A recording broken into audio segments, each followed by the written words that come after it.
guys, how are you? Little truck talk session for you today. I had a woman from my area who's also in this business reach out to me to tell me that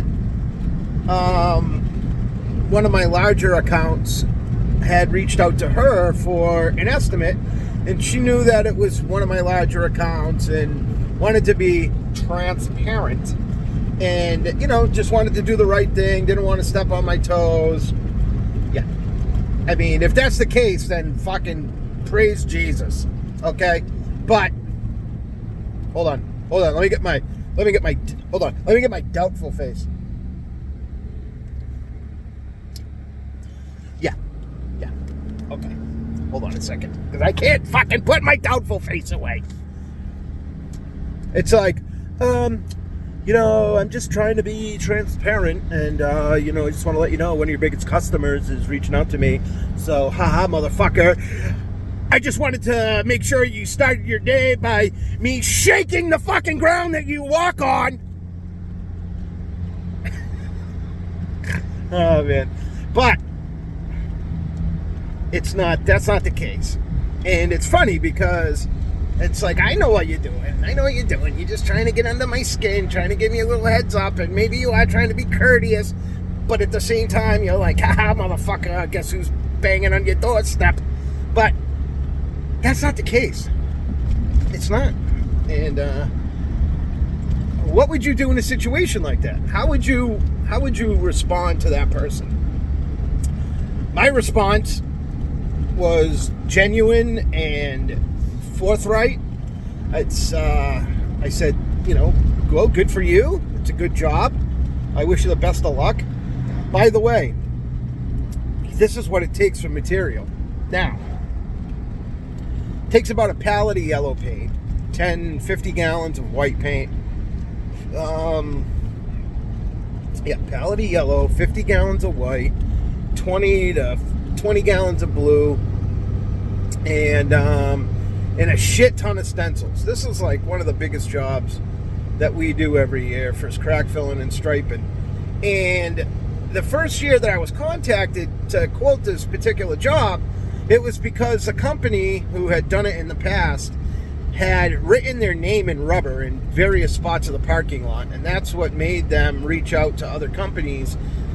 Once I got the invite for the bid, I was like, oh my God, this is going to be one of the biggest parking lots I've ever done. This was like 9-10 years ago maybe.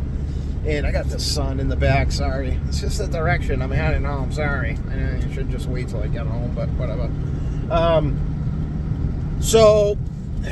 me see if I can't clean that up a bit. This, your greasy fucking head, Ryan. Your greasy head causes smudging. There we go. A little better.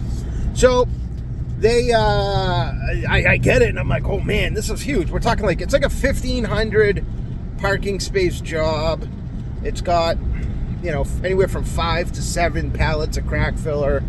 And it's a lot, but I didn't know that, right? At the time, I've never even done a job that big. And neither has this woman or the other company from town that I saw over there. Both of them are operating with pushers, right? Matter of fact, this one woman reached out to me 2 weeks ago to do a job for her because her line striper broke, all right? You're not doing 1,500 parking space jobs with 50 handicaps and over 275 other various stencils. I'm not talking 1 through 275. I'm talking between the letters at the end of the aisles, the stop bars, the stop stencils, the slow, caution, security, all of these things,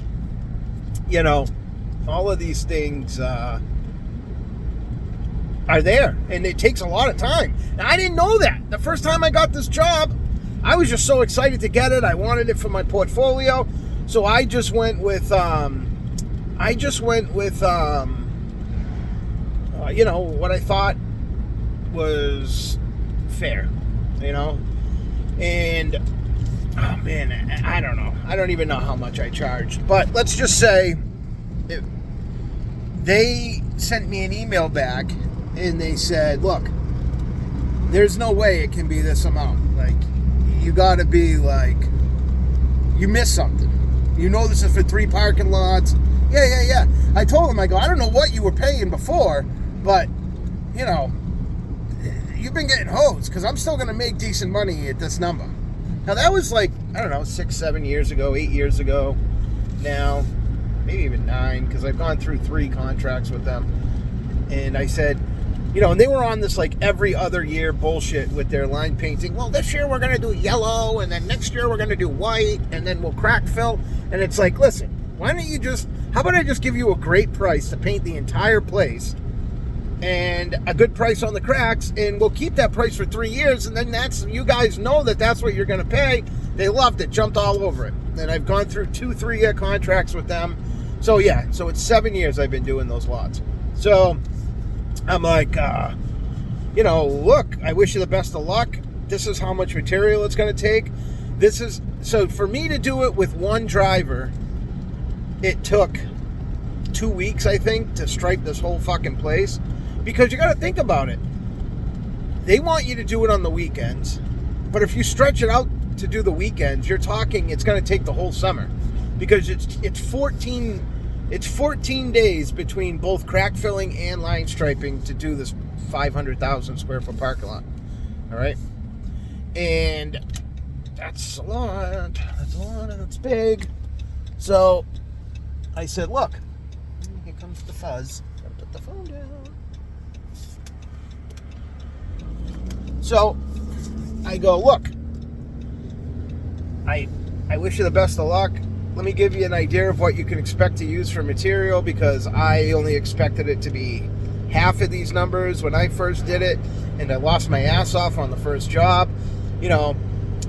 But I know that her and the other company that were going down to look at it, they're not set up for the line striping like we are, right? We have 3 drivers. We have 3 drivers. We have, you know, we have 3 drivers, ride-on blowers, fucking, you know, tow-behind crack machines, Lance equipment for prep. Like, we're set up to do this type of work. You know, both of these companies, neither of them have their own tow-behind machine, so they would have to rent one.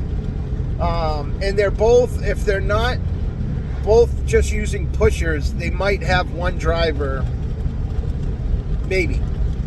But when you're on a 500,000 square foot property and you have hundreds of stencils to move, you know, you can't, you look, and it, you know, all right, let me give you a for instance. So when I got into this job, they didn't, this parking lot was so old that the white lines were hard to see across the gray background.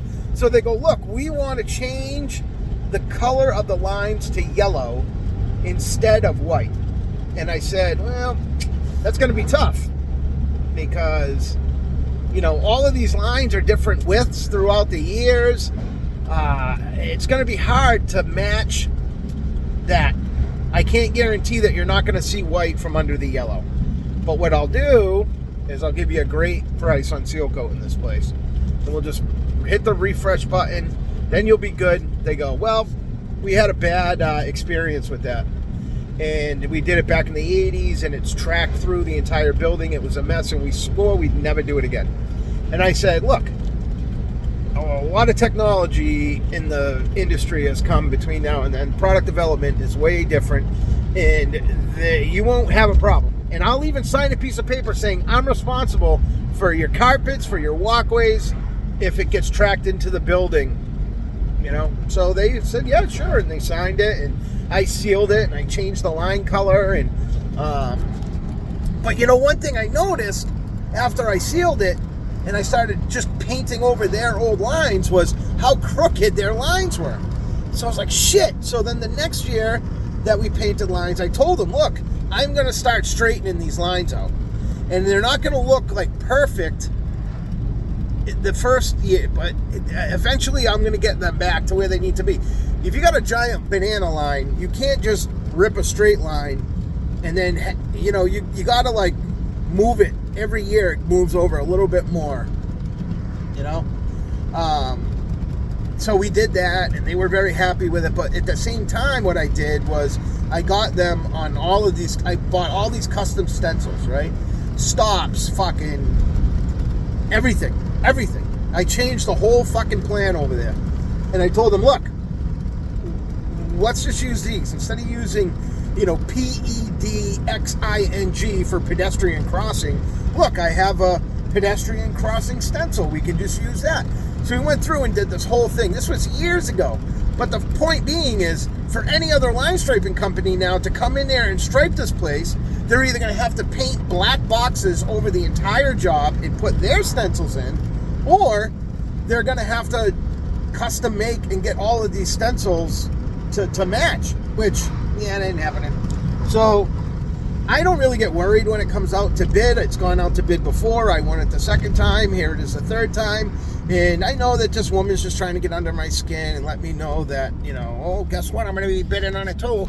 But she can't do the job. And that's what I said to her. I was very polite. I was like, listen, I wish you the best of luck. This is exactly how long it takes me to do it with my equipment.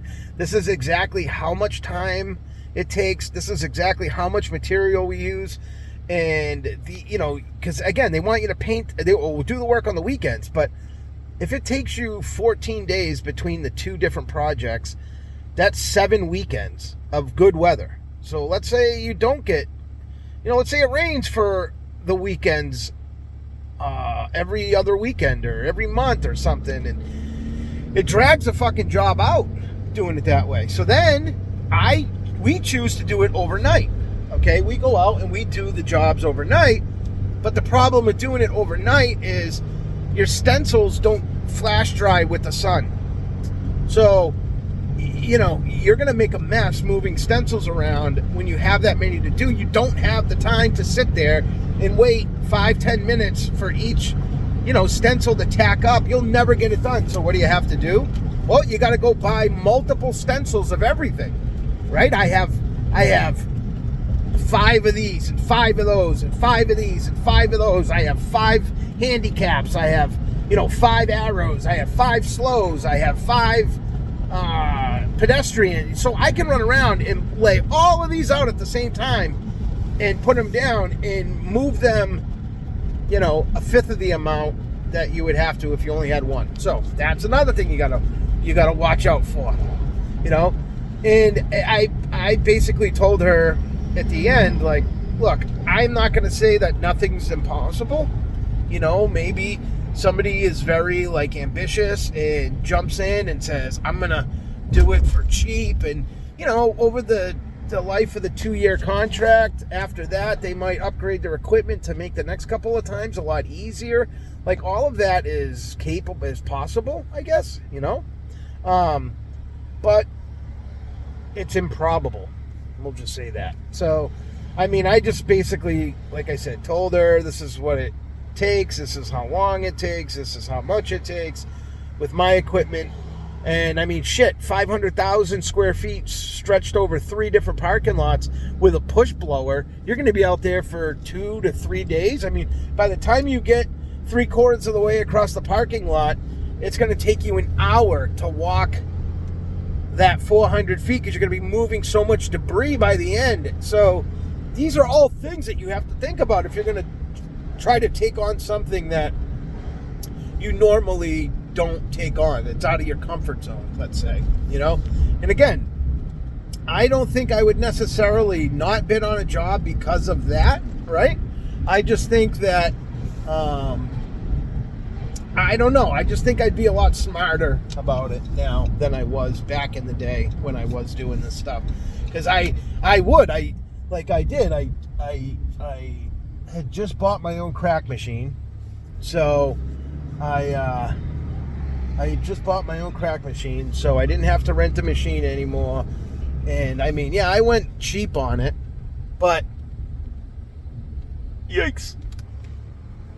I'm going to stripe a parking lot.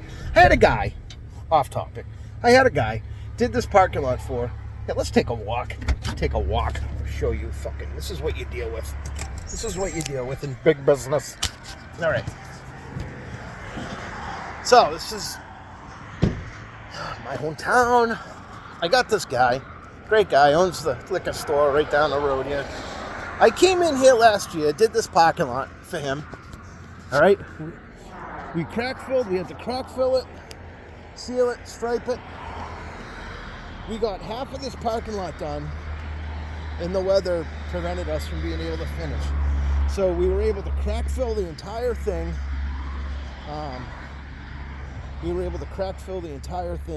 And seal coat half of it and stripe half of it, and then we got blocked out by the weather. Now, I personally I'm